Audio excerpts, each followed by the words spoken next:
hoping you could provide me with all available assessment data for 3M. Well, I can give you the test scores, but can you tell me why you need them?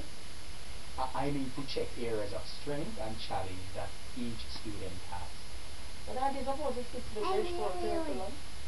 What are you going to use this information for? To be an effective teacher, I need to know where my students will excel and where they will struggle. If they find learning difficult and frustrating, learning will not take place.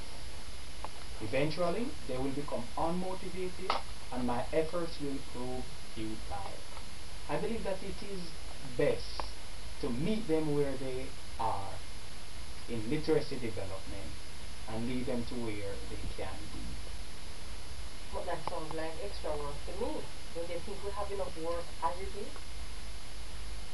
Most of us use assessment to check whether or not a student has mastered a concept and if they are okay with the lessons that we have taught. I really think that this is a bit much and it's not necessary. Mrs. Michaels, what are you saying? Assessment is much more than that.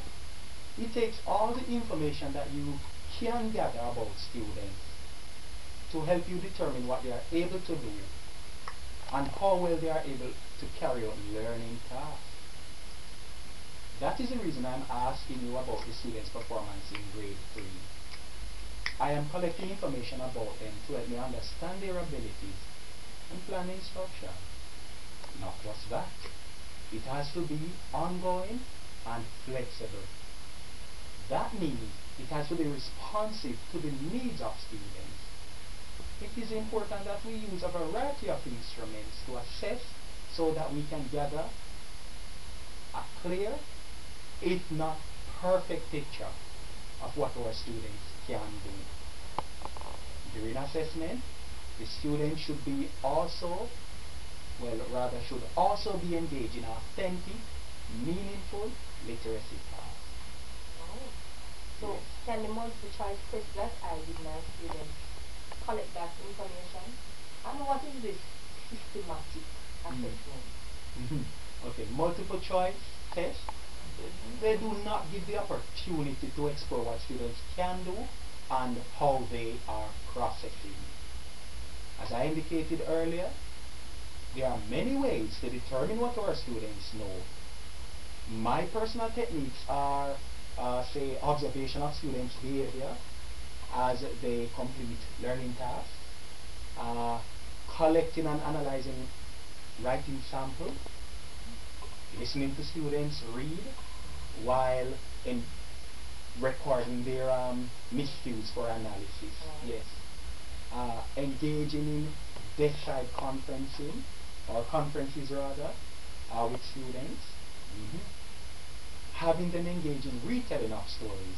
That's another way. Inventories and checklists.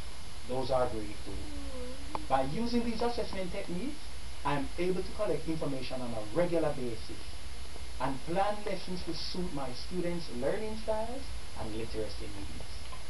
So, what can you learn from talking to students? It's just conversation. Well, Mrs. Michaels, it's not just conversation. There's much that you can learn about someone by talking to them.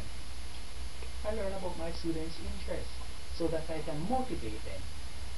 I get insights into their comprehension abilities by the questions they ask, how they respond to questions, and the information they contribute to the conversation.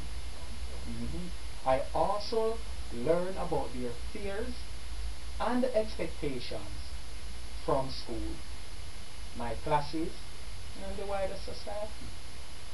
Knowing all this makes me considerate of their needs and hence tailor my lessons to meet these needs and also let them experience success. Oh. Yes. I never knew that assessment was so multifaceted. Yes, it is. However, hearing you speak with such conviction makes me realize that to not assess properly is to actually shortchange my students. It is. They say schooling should be child-centered. Now, if I am not assessing properly, then I am not going to make schooling child-centered because they'll not be getting the most that they can get from schooling. But then again, there's so much demand on a teacher's time. How do I make my lessons authentic and child-centered? I always try to remember that literacy assessment is the process of gathering and analyzing data about students' strengths and challenges in reading, writing, and oral language. It is simply what they can, or rather it is simply what they are able to do and what they might need help in accomplishing. Without that, how do I help my students? And remember that this has truly been an enlightening conversation with them. Yes, from you too. I realize now that we can use conversation to assess. You will have those test scores shortly, and it was really good talking to you. You should do this now. Yes, I agree. Thank you. Take care now.